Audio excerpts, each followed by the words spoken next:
Il a encore brillé ce soir malgré tout. L'équipe d'Espagne débute bien aujourd'hui ses phases de qualification face à la Bulgarie. Victoire 3 buts à 0, premier but marqué par Oyarzabal et comme vous pouvez le constater, Lamine Yamal était dans tous les coups. Aujourd'hui, il était impliqué sur presque tous les buts. La magnifique passe décisive de Zubimendi pour Oyarzabal. Regardez, là ça termine en but. Et juste après, c'était au tour de Cucurella de marquer son but et encore une fois, Lamine Yamal a impliqué. Il fait un centre qui est contré. Regardez-moi ce but s'il vous plaît.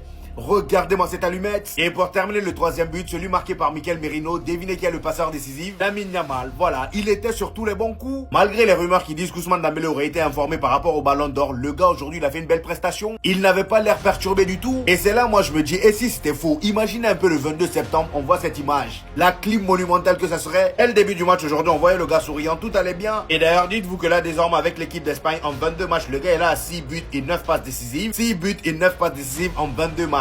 Ça fait 15 GA en tout et 1 héros en poche. Tout ça à 18 ans. Maintenant reste à voir s'ils vont remporter la Coupe du Monde. S'ils le font vraiment, ce serait historique. Et de l'autre côté les amis, pour les phases de qualification, la Belgique a tapé Liechtenstein 6 buts à 0. J'ai envie de dire encore, notre cher Kevin De Bruyne a été auteur d'un but. Doublé pour Tielemans, Dekorper et Fofana ont marqué chacun un but. Cette équipe d'Espagne, elle m'impressionne tellement.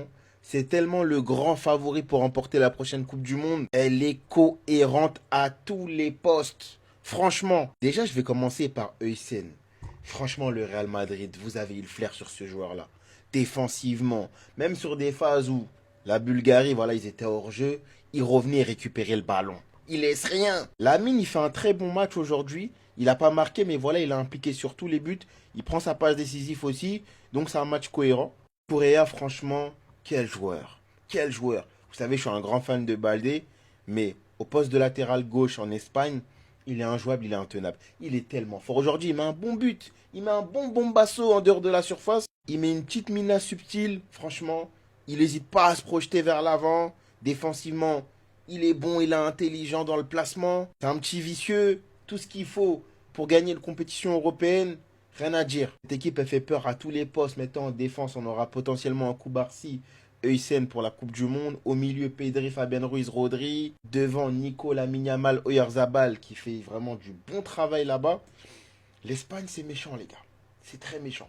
Lamine Yamal, c'est juste une machine à créer des occasions, tout ça en étant nonchalant et en ne jouant même pas à 100%. Pour ne pas changer, de toute façon, Lamine Yamal est encore passeur avec l'Espagne et il a impliqué sur les 3 buts. En commençant par le premier but d'Oyarzabal, prise à 2 ou pas, il taffe sur le côté droit. Ça revient sur Merino qui envoie une superbe passe pour Oyarzabal. Le deuxième superbe but de Cucurella. Vous connaissez cette position, la spéciale Lamine Yamal. Le défenseur est obligé de la renvoyer, ça revient sur Cucurella et Cucurella inscrit un superbe but. Le troisième but cette fois-ci de Merino sur un corner de Lamine Yamal. En 4 matchs, il est déjà à 5 de GA. L'année dernière, visiblement, on lui reprochait de ne pas avoir assez stats alors qu'il avait plus de 40 de GA. Rendez-vous juste compte de l'exigence que certains ont envers Lamine Yamal. Déjà qu'il est très bon dans le jeu, qui fait vivre des cauchemars à ses adversaires, même en prise à 2. Si en plus de ça, tu lui rajoutes des stats et surtout des buts, je pense vraiment qu'il peut nous envoyer une énorme saison et ce sera sur ses 18-19 ans. Il peut manquer de lucidité devant les cages. Bon, ça on peut pas lui en vouloir, ça viendra avec le temps. Mais en tout cas, il a des ambitions et ça se voit sur le terrain, même quand il ne joue pas à 100%. Un joueur qui est déjà à 6 buts, 9 passes D en 22 matchs avec la sélection espagnole. 15 GA à 18 ans, les gars, je pense qu'on s'en rend pas compte, je vous jure. Saison Coupe du Monde, ça va être très très intéressant à suivre. Enfin bref, sinon vous les gars, vous en pensez quoi? Ramenez-vous sur cette impatience, on s'ennuie.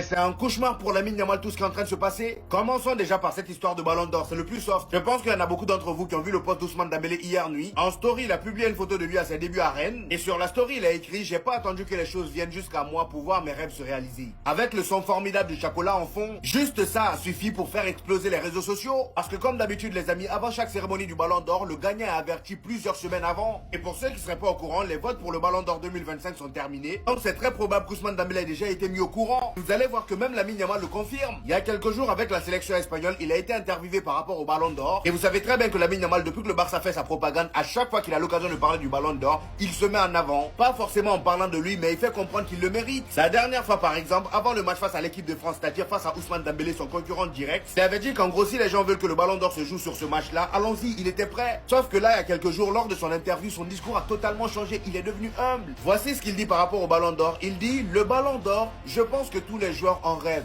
Même si certains ne le disent pas, il ne faut pas se mentir, c'est un objectif pour tout le monde. Écoutez très bien, être cité parmi les prétendants à 18 ans, être cité parmi les prétendants, là il s'est calmé, c'est déjà énorme. J'espère vraiment avoir la chance de le remporter un jour. Il a dit un jour. Il pense plus à septembre, c'est terminé. Et le pire c'est que c'est pas la fin de son cauchemar. Je vous fais une autre vidéo. Donnez-moi vos avis en commentaire par rapport à ça déjà. Gars, le niveau que Rudiger il affiche depuis la saison dernière, c'est inquiétant. C'est inquiétant. Un joueur qui s'est fait mélanger sur les 2 buts de la Slovaquie, notamment le deuxième où il prend le bouillon. Les gars, Rudiger n'a plus rien à voir avec celui de la saison 2023-2024. Ça fait peur. Qui produit depuis plus d'1 an, les gars, c'est inquiétant. Les gars, je vous parle sincèrement, je pense même que Araujo n'est jamais tombé aussi bas. Araujo, c'est le manque de concentration dans les grands matchs. Alors que Rudiger, ses mauvais matchs, il les enchaîne. De l'autre côté, avec l'Espagne, Hussein est toujours aussi fort. Je pense bien qu'actuellement, c'est leur meilleur défenseur au Real. Que ce soit son début de saison avec le Real, ses débuts en Ligue des Nations avec l'Espagne, ou bien même aujourd'hui pour les qualifications de Coupe du Monde, les gars, il est énorme. Et c'est vraiment un défenseur que je jalouse au Real. Et la vraie question que je me pose, les gars, c'est qu'est-ce qu'il ne sait pas faire? En tout cas, si pendant un moment de la saison, les Madrilènes doivent compter sur lui, bon courage. Rien à voir, mais qu'est-ce que ça fait plaisir, les gars, de voir jouer Pedri à son poste. Fabien Ruiz était blessé, donc il a pu jouer plus bas. Et on voit tous très bien, les gars, comment ça a rien à voir. On a pu voir l'association Koubarsi-Hussein, et franchement, les gars, c'est très intéressant. Enfin bref, sinon vous, les gars, vous en pensez quoi? Rendez-vous sur Snap, on s'ennuie. Voilà ce que les gens vont retenir. Regardez bien le comportement de Lamine Yamal. Regardez bien le comportement de Lamine Yamal. Regardez bien. Il doit s'habituer déjà, le petit. Je ne sais pas pourquoi à chaque fois on le bouscule, on le provoque, il réagit. Il doit s'habituer. Messi même, on le taclait plus de 8 fois par match. Petit, tu es déjà à un niveau où tu es le meilleur. On ne te voit plus comme un petit de 17-18 ans. Maintenant, on te voit comme le meilleur joueur du monde. Ça veut dire les adversaires vont chercher à te déstabiliser de toutes les façons possibles. Donc voilà le résumé du match de Lamine Yamal. Il a touché le ballon 84 fois. On a dit par match, il doit toucher toujours plus de 60 fois. Ça, c'est bien. Une passe décisive, 7 dribbles réussis, plus que tout le monde. 8 duels gagnés, plus que tout le monde. Une chance créée, 2 chances. Voilà, 2 grosses chances vraiment créées. Donc, il a vraiment, c'est le joueur le plus offensif. Vraiment, toujours lui qui fait les différences. Les 3 buts passent par lui. Il n'est pas passeur décisif, mais les 3 buts commencent toujours par lui. Donc, à un moment donné, Yamal, il va falloir qu'il s'habitue à ça. C'est toi le meilleur joueur du monde, petit. Il faut le savoir. J'entends que aucun Barcelonais se plaint d'Araujo. Parce que ce que le Real Madrid, ils ont chez eux, waouh. Mais en fait, merci Adil Rami. Et pardon surtout. Non mais restez là les gars, c'est pas terminé. Hein. Pas qu'une fois. Il s'est fait malaxer 2 fois dans le même match. Waouh. Comment on a pu se plaindre d'Araujo alors que le Real Madrid, ils ont Rudiger? C'est pas normal de finir dans cette position-là dans un match de football, les gars. Il a de la chance que l'Allemagne, ils ont pas beaucoup de buzz. Il a de la chance qu'on regarde pas les matchs de l'Allemagne parce qu'il y a des défenseurs qui se sont fait tailler pour moins que ça. Maguire, il en a mangé, les gars. Pour moins que ça. Les gars, je suis désolé, mais ça peut pas rester impuni. Le niveau que ce gars-là affiche depuis la saison dernière, ça fait très très peur, les gars. En tout cas, concernant le FC Barcelone, l'Espagne s'est imposée 3-0 face à la Bulgarie. Lamine Yamal, en sortant, il semblait avoir des douleurs dans le dos, mais il a délivré une passe décisive sur corner. On a aussi Frenkie de Jong et Lewandowski qui se sont affrontés, il y a eu un partout. Mais voilà, c'est toujours des images qu'on aime voir, les petites accolades, les sourires à la fin. Enfin bref, en tout cas, force au Real Madrid. Dites-moi, vous en pensez en commentaire, les gars, n'hésitez pas à vous amener, vous êtes des bons, nous, on avance.